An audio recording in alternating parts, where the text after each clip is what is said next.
9th के student ध्यान दें, आज के इस वीडियो में आपको वार्षिक परीक्षा के लिए हिंदी का पेपर बताने वाली हूं, तो जल्दी से देखिएगा और कंप्लीट करिएगा बिना किसी डाउट की, क्योंकि मोस्ट इंपोर्टेंट यही पेपर आपका आने वाला है वार्षिक परीक्षा में। तो देखिएगा, अच्छे से कंप्लीट करिए। अगर आप इस पेपर को कंप्लीट करते हैं तो आपके एकदम 75 में से 75 अंक पक्के हैं। तो देखिए, बिना किसी डाउट के देखिए और अच्छे से कंप्लीट करिए। तो पहला प्रश्न होगा आपका, ये विकल्प चुनिए। तो प्रयोगवाद के जनक माने जाते हैं, तो अज्ञेय।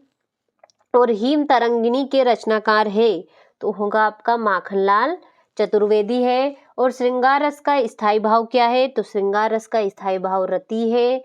और आज बाजार किससे भरा पड़ा है, तो विलासिता की सामग्रियों से। और लुटिया किस प्रकार का शब्द है, तो लुटिया आंचलिक प्रकार का शब्द है। और एकांकी में उमा पात्र की मां का नाम है, तो क्या होगा, प्रेमा है। तो देखिए, इस तरीके से आपका पहला प्रश्न आंसर सहित कंप्लीट हुआ।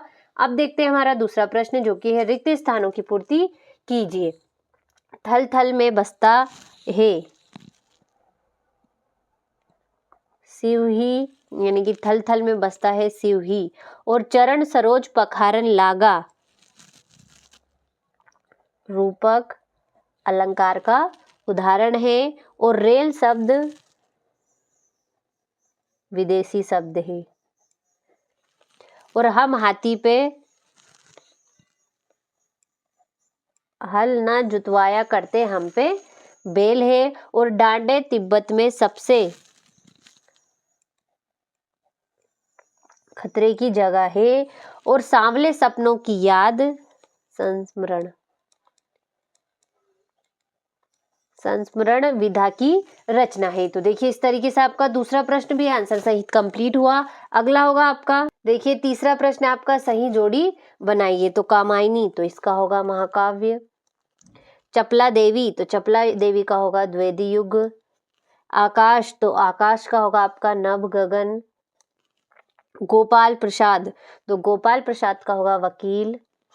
प्रसिद्ध संस्मरणकार, तो इसका होगा आपका महादेवी वर्मा होगा इसका। और चांदी का कटोरा, तो इसका होगा आपका महात्मा गांधी। तो देखिए, इस तरीके से आपकी जोड़ी कंप्लीट हुई, दूसरा प्रश्न। अब देखते हैं हमारा चौथा, इस तरीके से आपका तीसरा प्रश्न जोड़ी कंप्लीट हुई। अब देखते हैं हमारा चौथा प्रश्न, जो कि है सत्य सत्य लिखिए। तो छायावाद के जनक सुमित्रानंदन पंत माने जाते हैं, तो असत्य होगा ये आपका। अलंकार का सामान्य अर्थ है गहना, तो सत्य है। और विलासिता की सामग्रियां बाजार में कम मिलती है, तो असत्य होगा। ही मात्र भर निपात शब्द है, तो इसका आपका सत्य होगा। और गोपाल प्रसाद स्त्री शिक्षा के समर्थक थे, तो असत्य है। और हीरा शंकर परसाई ने कोई कहानी नहीं लिखी है, तो ये आपका असत्य होगा। तो देखिए, इस तरीके से आपका चौथा प्रश्न सत्य सत्य भी कंप्लीट हुआ। पांचवा प्रश्न है आपका, एक वाक्य में उत्तर लिखिए। तो रशिद खान किसके भक्त थे, तो श्री कृष्ण के।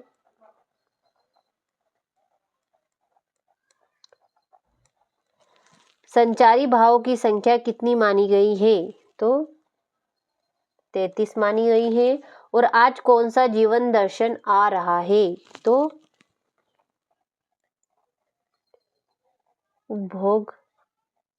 उपभोक्तावाद का जीवन।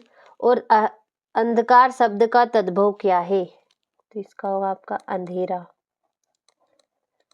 अगला है, परदादी ने आधा लोटा पानी किसे पिलाया, तो चोर को। आगे आपका, चिंतामणि किसकी रचना है, तो